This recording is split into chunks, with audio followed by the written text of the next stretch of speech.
What is up, everybody? Welcome to episode number 44 of the Sasha T Show. In today's show, I'm going to talk about the 3 sports card beginner mistakes not to make. When coming into something new, you do make mistakes, but hopefully if you're watching this video and you're just getting into sports cards, we will help you avoid these 3 big mistakes. Number 1, buying sports cards from the wrong grading company. We see this a ton, especially me. I get a lot of DMs from people super excited that they just purchased their first sports card, but they bought it from the wrong grading company that has no value. These are the 3 grading companies that you need to buy from, guys. PSA, BGS, and SGC. And I have 3 of the actually grading cards out here that I can show you guys. So first one, this red one, this Kobe Bryant, this is a PSA graded card. Number 2, BGS. This is a BGS graded card. You can see it says Beckett up here. This is BGS. And number 3, this is SGC. Now, guys, PSA and BGS are the premier ones. You're going to see a lot of PSA cards usually on eBay. They sell in volume. People are buying them in volume. Number 2, BGS. And then SGC, this is the grading company that's on the come up right now. They are doing a lot of good stuff. So I put them as basically the top 3. If you're buying from GMA or All-Star something or just random grading companies, they're not going to hold any value. Those grading companies aren't in demand. The grades that you get from those companies don't hold value. So guys, these are the 3 that you want to buy from. Anything else, not worth that much. Off to number 2, guys. Buying cards over market value. Now, again, people are super excited when they get into sports cards and they just want to buy their first card. Maybe they believe in a player like Lonzo Ball, right? They believe in Lonzo Ball. Maybe they get the grading company right. They go get, a PSA 10 Lonzo Ball Prism rookie card. And they buy their first card, but they paid like $150 for it. They saw it buy it now. That was the card they wanted. They bought it. And now they're like, sweet, I can't wait till this card value goes up. But they forgot to check sold listings and completed items. And if they did check that, they would have seen that that card is actually selling for around $80, $90, and they just overpaid, by $70, $60, whatever it is. And now they're never really going to get, or it's going to take a long time for them to get that return on investment.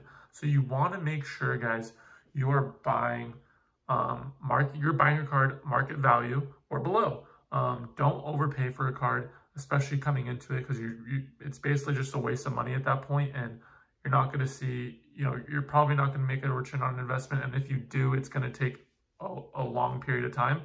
So you kind of just wasted, you wasted your money. So please, please, please, guys, check eBay sold listings and completed items.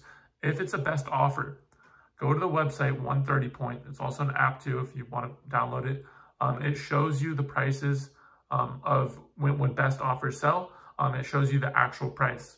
Because on eBay, it just shows you, the best offer price that's sold, but that's not actually it. You have to go to another website. Either if that's 130 Point, use the website or the app, or if you have something else, use that and check that as well.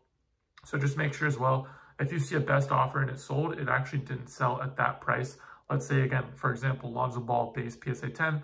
You go to sold listings, you go to completed items, and it says, best offer sold for $120. It actually didn't sell for that much. You got to go to another website, 130 Point or whatever it is, and it'll show you that actual price it sold for. Alrighty, number 3, guys.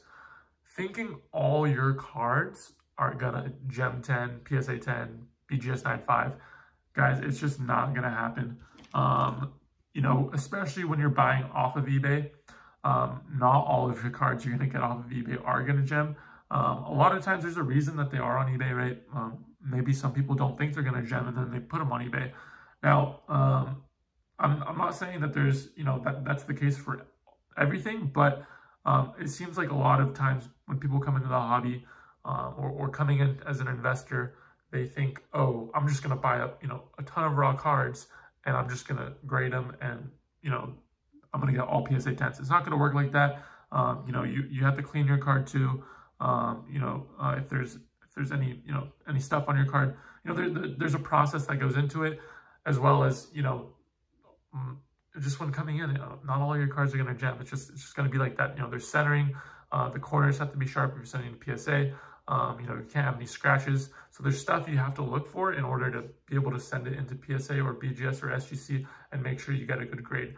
So when coming in, just remember that, not all your raw cards are gonna grade well. And that's not saying you can buy raw cards and flip them raw. I tell them that to people a lot too, especially if you're coming in. That's a great idea if you don't want to spend that PSA 10 money.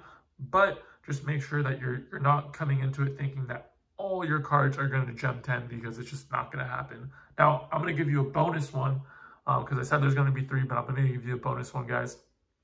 So you guys need when people come into the hobby and they start to understand BGS, PSA, what the values are of the grading companies. A lot of times, when people come in, they understand that, okay, I know that BGS 9.5s, this is a BGS 9.5, is equivalent to a PSA 10 in terms of, grading, in terms of condition. This is true, but this is not the case in terms of market value. BGS 9.5s are not equivalent to PSA 10s in value. When coming out, it was supposed to be like that, but it's just not like that at this point. BGS 9.5s sell for like 30% less around there than PSA 10s. So another thing is, and what we see is a lot of people are like, oh, why are these BGS 9.5s selling for so cheap? I'm just going to buy these up and then sell them, right away. And they buy them up, but then they start to understand, oh, wait, BGS 9.5s consistently sell for less than PSA 10s. So try to avoid that. I'm not saying BGS 9.5s are bad buys. I have one right here, and I love this card. But just be aware that they're not going to hold the same value as PSA 10s. Again, condition-wise, they're technically the same. It's just they're not going to hold the same value. So I hope this helped you out, especially for you beginners. Make sure you watch this video and hopefully you take all this and you apply it to your investment strategies. You guys probably know me from my Instagram page at Sasha T. If you guys want to go follow me on there. If you're following me, or if you're watching on YouTube, please, guys, like and subscribe. That would mean a ton. And then if you're listening on Spotify, please follow me. It's your boy Sash. I'll see you next time.